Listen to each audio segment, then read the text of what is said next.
আমার মা বলেন জামা কাপড় ধোয়ার সময় 3বার বিসমিল্লাহ বলতে হয়। আমার প্রশ্ন, এটা কি কুসংস্কার? কাউকে ব্ল্যাক ম্যাজিক করা হলে কিভাবে তার চিকিৎসা শরীয়ত মোতাবেক করা যেতে পারে? মসজিদের হুজুর সুদের সাথে জড়িত জেনেও ওনার পিছনে নামাজ পড়লে নামাজ হবে কিনা? ঘরের পাশেই মসজিদ, আজান শোনার পর পুরুষের ঘরে নামাজ পড়লে সহি হবে কিনা? ইসলাম কি পুরুষদের জন্য কোনো নির্দিষ্ট পোশাক আছে? শেষ বৈঠকে তাশাহুদ, দরুদ শরীফ এবং দোয়া মাসুরা পাঠের শুরুতে বিসমিল্লাহ বলতে হবে কি? ছোট ছোট সূরা মুখস্থ আছে, বড় কোনো সূরা মুখস্থ নেই, তাহাজ্জুদ নামাজ লম্বা করতে চাই, কিভাবে করতে পারি? ফারজানা আঞ্জুম লিখেছেন, ছোট ছোট সূরা মুখস্থ আছে, বড় কোনো সূরা মুখস্থ নেই, তাহাজ্জুদ নামাজ লম্বা করতে চাই, কিভাবে করতে পারি? ছোট ছোট যে সূরাগুলো মুখস্থ আছে সেগুলোই বারবার পড়তে পারেন। একটা সূরাকে কয়েকবার পড়তে পারেন, ধীরে ধীরে পড়বেন, সুন্দর করে পড়বেন, এতে করে আপনি সালাতকে লম্বা করতে পারেন, দীর্ঘ করতে পারেন। সেই সাথে বড় সূরাগুলো, তুলনামূলক বড় সূরাগুলোকে আপনি মুখস্থ করার চেষ্টা অব্যাহত রাখা উচিত, এবং সেই সূরাগুলোকে সালাতের মধ্যে আপনি বারবার পড়লে ইনশাআল্লাহ বিদিল্লাহ মুখস্থটা ভালো করে বসে যাবে। এমডি শাহরিয়ার সাজিদ আপনি লিখেছেন, আমার মা বলেন জামা কাপড় ধোয়ার সময় 3বার বিসমিল্লাহ বলতে হয়। আমার প্রশ্ন, এটা কি কুসংস্কার? জামা কাপড় ধোয়ার সময় বিসমিল্লাহ বলা কুসংস্কার এ অর্থে নয় যে যে কোনো ভালো কাজ করার শুরুতে আমরা বিসমিল্লাহ পাঠ করব। অতএব জামা কাপড় ধোয়া, একটা অপবিত্র কাপড়কে পবিত্র করা, অপরিচ্ছন্ন কাপড়কে পরিচ্ছন্ন করা, এটা অবশ্যই ভালো কাজ। অতএব এটা শুরুতে বিসমিল্লাহ বলাটা সে অর্থে ঠিক আছে। যে কোনো ভালো কাজের শুরুতে বিসমিল্লাহ বলার অর্থে ঠিক আছে। সেক্ষেত্রে 3বার আপনি যে কোনো নাপাক কাপড় যদি হয় তাহলে নাপাক কাপড়কে ধোয়ার জন্য হয় নাপাক, দৃশ্যমান নাপাক দূর হওয়া পর্যন্ত ধোবেন। আর না হলে দৃশ্যমান যদি না হয়, যেমন পেশাব বোঝা যায় না, পানির সাথে মিশে থাকে, এটা ওইভাবে দৃশ্যমান নয়, তাহলে সেক্ষেত্রে আপনি 3বার চিবাবেন। তো প্রত্যেকবার চিবানোর শুরুতে যদি বিসমিল্লাহ কেউ পড়েন সেটা সে অর্থে ঠিক আছে। বাট কাপড় পবিত্র হওয়ার জন্য বিসমিল্লাহ বলা জরুরি না। কাপড় পবিত্র হওয়ার জন্য 3বার ভালো করে ধোয়া এবং চিবানো হলো শর্ত। বিসমিল্লাহ বলা ছাড়াও যদি সেটা করেন কেউ, কাপড় পাক হয়ে যাবে। অতএব আপনার মায়ের বিসমিল্লাহ বলাটা যদি ভালো কাজের শুরুতে বিসমিল্লাহ বলার অংশ হিসাবে হয়, ঠিক আছে। কাপড় ধোয়ার অংশ হিসাবে যদি হয় তাহলে সেটা আবশ্যক না বিসমিল্লাহ বলাটি। তাহলে এক্ষেত্রে তার ধারণাটা সংশোধন করতে হবে, যদি ভুল ধারণা থেকে তিনি এটি করে থাকেন। আর যদি তিনি এমনিতেই ভালো যে কোনো কাজের শুরুতে বিসমিল্লাহ বলেন, সেই হিসাবে বলেন, তাহলে ঠিক আছে, কোনো সমস্যা নেই। ইমামিম মবিন এই আইডি থেকে আপনি লিখেছেন, কাউকে ব্ল্যাক ম্যাজিক করা হলে কিভাবে তার চিকিৎসা শরীয়ত মোতাবেক করা যেতে পারে? কাউকে ব্ল্যাক ম্যাজিক করা হলে শরিয়াত সম্মতভাবে তার চিকিৎসা করার প্রক্রিয়া হলো যে কোরআনে কারিমের আয়াত দিয়ে তাকে ঝাড়ফুঁক করা, অথবা হাদিসে বর্ণিত কোনো দোয়া দ্বারায় তাকে ঝাড়ফুঁক করা, আজান ইত্যাদি ব্যবহার করা। এর বাইরে এমন কোনো প্রক্রিয়া অবলম্বন করা উচিত না যা নবী সাল্লাল্লাহু আলাইহি সাল্লাম করেননি বা কোরআন হাদিস থেকে প্রমাণিত নয়। সিদ্দিক ইবনে হারুন আপনি লিখেছেন, মসজিদের হুজুর সুদের সাথে জড়িত জেনেও ওনার পিছনে নামাজ পড়লে নামাজ হবে কিনা? সুদের সাথে জড়িত ইমামের পিছনে নামাজ পড়া থেকে বিরত থাকা উচিত। বিশেষ করে এরকম ব্যক্তিকে ইমাম হিসাবে নিযুক্ত করলে সেটা গুনাহের কারণ হবে কর্তৃপক্ষের। তাদের উচিত হবে এরকম ইমামকে পরিবর্তন করে অন্য কোনো ইমাম নিযুক্ত করা, ভালো কোনো ইমাম নিযুক্ত করা। আর আপনি যদি জানেন যে তিনি সুদের সাথে জড়িত, তাহলে অন্য কোনো মসজিদে গিয়ে অন্য কোনো ইমামের পিছনে নামাজ পড়বেন, অথবা নিজে ছোট কোনো পরিসরে হলেও জামাতের ব্যবস্থা করবেন। যদি কোনো বিকল্প পথ খোলা না থাকে জামাতের, তাহলে একাকী পড়ার চাইতে অবশ্যই এরকম পিছনে নামাজ পড়লে আপনি দায়িত্বমুক্ত হবেন, সেক্ষেত্রে আপনার কোনো গুনাহ হবে না। মোহাম্মদ রফিকুল ইসলাম আপনি এআইডি থেকে লিখেছেন, সুদ থেকে কিভাবে বেঁচে থাকবো? সমাজের রন্ধ্রে রন্ধ্রে যেভাবে ঢুকে গেছে, কোনো একটা কিছু করতে গেলে সুদ ছাড়া এগিয়ে যাওয়া যায় না। উত্তর প্রত্যাশা করছি। দেখুন, আপনি সুদ ছাড়া এই যুগে বেঁচে থাকা এটা অনেকটাই অসম্ভবের মতো কঠিন হয়ে গেছে। সুদের এই ভয়াবহতা থেকে আত্মরক্ষার জন্য আমাদের 2 ধরনের কার্যক্রম হাতে নিতে হবে। একটা হলো দীর্ঘমেয়াদী, যে বিশ্ব ব্যবস্থা সুদের উপর দাঁড়িয়ে আছে সেটির বিরুদ্ধে ইসলামী অর্থনীতির গুরুত্ব মানুষকে বোঝানো, ইসলামী অর্থনীতি সমাজে প্রতিষ্ঠিত করার জন্য দীর্ঘমেয়াদী পরিকল্পনা করা। আপনি যেই হন না কেন, আপনার জায়গা থেকে আপনি যা করার সেটা আপনি করবেন। আপনি যদি বলেন যে আমি তো এরকম কোনো পাওয়ার রাখি না যে আমি এটাকে এস্টাবলিশ করব, বা আমার এরকম নলেজ নাই যেটা আমি মানুষকে বোঝাবো, আমি বলব যে আপনি অন্তত এ বিষয়ে যারা বোঝেন তাদের কাছে মানুষকে নিয়ে পাঠাতে পারেন, তাদের লেখা বইগুলো পড়তে পারেন, অন্যকে উপহার দিতে পারেন। কোথায় ইসলামী অর্থনীতিকে প্রতিষ্ঠা করবার জন্য আপনি বিভিন্নভাবে দীর্ঘমেয়াদী প্রচেষ্টা চালাবেন। দ্বিতীয়ত, যতটুকু সম্ভব চলমান সুদ থেকে আত্মরক্ষার জন্য, বেঁচে থাকার জন্য সর্বাত্মক চেষ্টা অব্যাহত রাখতে হবে। অহিদ সাইফুল আপনি লিখেছেন, ঘরের পাশেই মসজিদ, আজান শোনার পর পুরুষের ঘরে নামাজ পড়লে সহি হবে কিনা? ঘরের পাশে মসজিদ, আজান শোনার পর পুরুষরা ঘরে নামাজ পড়লে নামাজ হয়ে যাবে, যদি জামাতে নামাজ পড়তে তারা অপারগ হন, অসুস্থ হন, এবং সেক্ষেত্রে আজানও জরুরি না, ওয়াক্ত হয়ে গেলে তারা নামাজ পড়তে পারবে। কিন্তু যদি তারা দূরে কোথাও নামাজ পড়তে চান, মসজিদে যেয়ে তারা নামাজ পড়ার সুযোগ যদি থাকে, তাহলে সেক্ষেত্রে অবশ্যই তাদের মসজিদে গিয়ে নামাজ পড়তে হবে। লা সলাত আলা জাল মসজিদ ইল্লা ফিল মসজিদ, একটি হাদিস রয়েছে যে মসজিদের প্রতিবেশীর জন্য মসজিদে নামাজ না পড়লে সেটি তার জন্য সালাত হিসাবে পূর্ণতা পাবে না, অর্থাৎ পূর্ণাঙ্গ সালাত হবে না, বা যথাযথভাবে তার সালাত আদায় হলো না। আর মসজিদের প্রতিবেশী হলো সেই যে মসজিদে আজান শুনতে পায়, অর্থাৎ যিনি মসজিদে গিয়ে সালাত আদায় করতে পারেন এরকম ব্যক্তি। অতএব সেটি করা উচিত। যদি কখনো কালে ভদ্রে কোনো বিশেষ কারণে এরকম করতে হলো, সফরে যাবেন অথবা সফর থেকে এসেছেন বা জামাত মিস করেছেন, তাহলে তো এটি জায়েজ আছে। আজানের পরে কেন, সেটা আজানের আগেও ওয়াক্ত শুরু হয়ে গেলেই নামাজ পড়তে পারবেন। আধা রাতের অপসরা আইডি থেকে আপনি লিখেছেন, মেয়েরা একসাথে তারাবিতে সালাত আদায় করতে পারবে নাকি একা একা সালাত আদায় করবে? পুরুষদের তারাবি সালাতের পাশাপাশি মেয়েরা যদি অংশগ্রহণ করে, পেছনে পর্দার সাথে এরকম কোনো ব্যবস্থা থাকে, অংশগ্রহণ করতে পারে, কিন্তু সর্বাবস্থা মেয়েদের জন্য বাসায় সালাত আদায় করাটা অধিকতর উত্তম।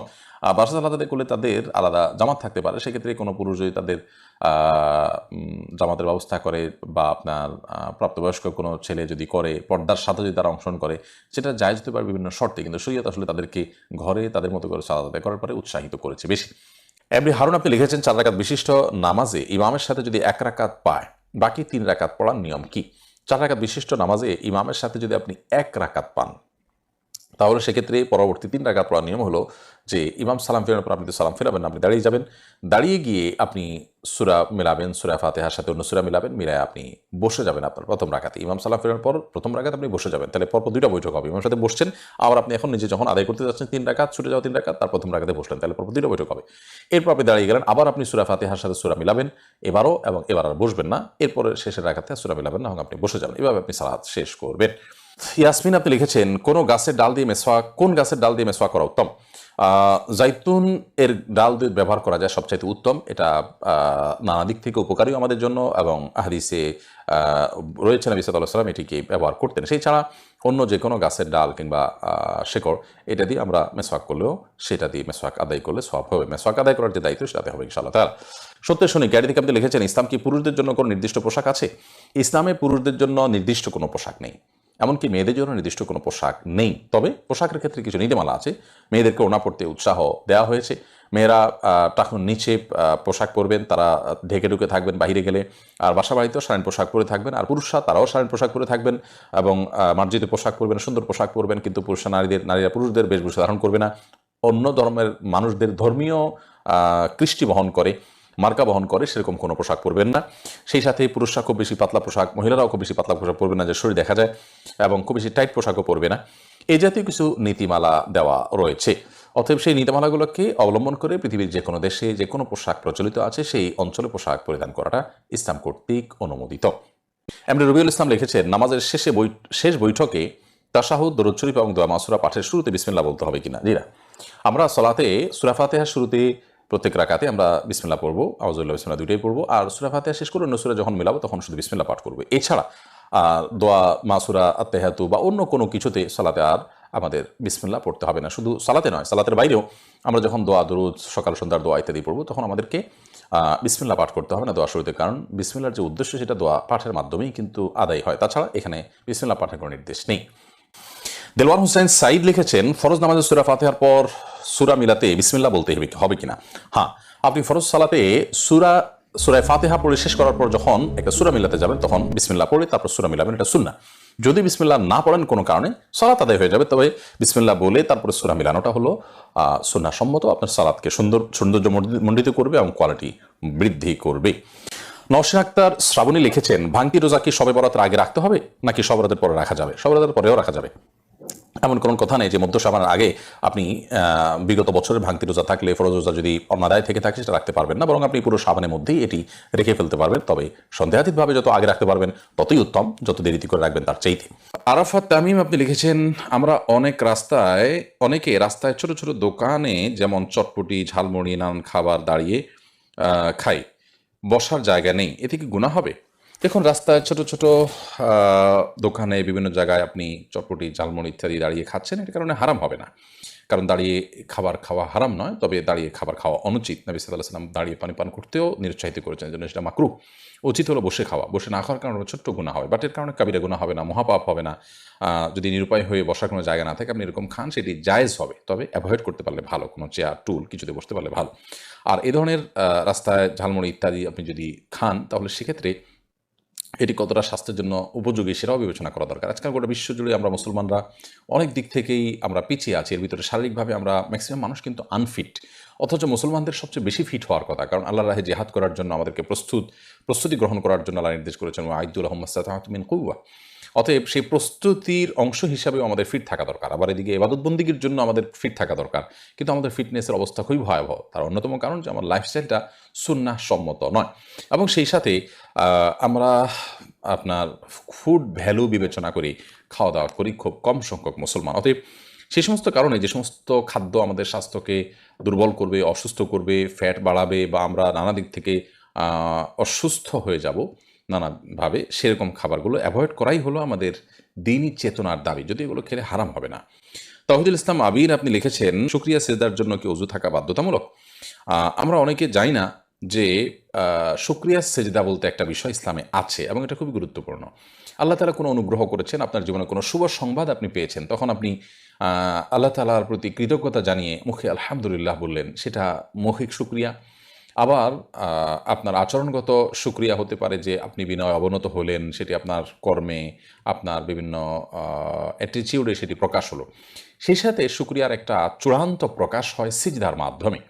এই জন্য আমরা যদি এরকম কোনো শুভ সংবাদ শুনি যেটা আমাদেরকে অনেক বেশি আপ্লুত করে, অনেক বেশি আল্লাহর কাছে কৃতজ্ঞ করে দেয়, তখন কৃতজ্ঞ হয়ে আমরা মাথা নত করে সিজদায় লুটিয়ে পড়ে আল্লাহর কৃতজ্ঞতা প্রকাশ করতে পারি। এটি সুন্নাহ। এরকম করে আমাদের সংবাদ শুনলে সিজদায় লুটিয়ে পড়ে, এটা সুন্নাহ। বিভিন্ন নবী রাসূলগণের এই সুন্নাহ হয়, এটি আমাদের নবী সাল্লাল্লাহু আলাইহি ওয়াসাল্লাম তো বটেই। তো এই সুন্নাহ পালন করা ভালো। এখন প্রশ্ন হলো যে এই সুন্নাহ পালন করার জন্য ওযু প্রয়োজন আছে কিনা? সৌদি আরবের বিন বাজ রাহিমাহুল্লাহ সহ সমকালীন উলামাদের অনেকেই, তাদের মত হলো যে এটিতে ওযুর প্রয়োজন নেই। তবে ফুকাহে আহনাফ বা হানাফি মাযহাবের দৃষ্টিকোণ হলো যে ওযু আবশ্যক হবে, কারণ অন্যান্য ইবাদতের মতো এটিও একটি ইবাদত এবং এটি নামাজের একটি পার্ট। অতএব এখানে ওযু থাকা জরুরি, এবং ওযু ছাড়া শুকরিয়া সিজদা বিশুদ্ধ হবে না। বিধায় যথাসম্ভব ওযু করেই সিজদায় শুকর দেওয়া, সেটাই হবে অধিকতর নিরাপদ।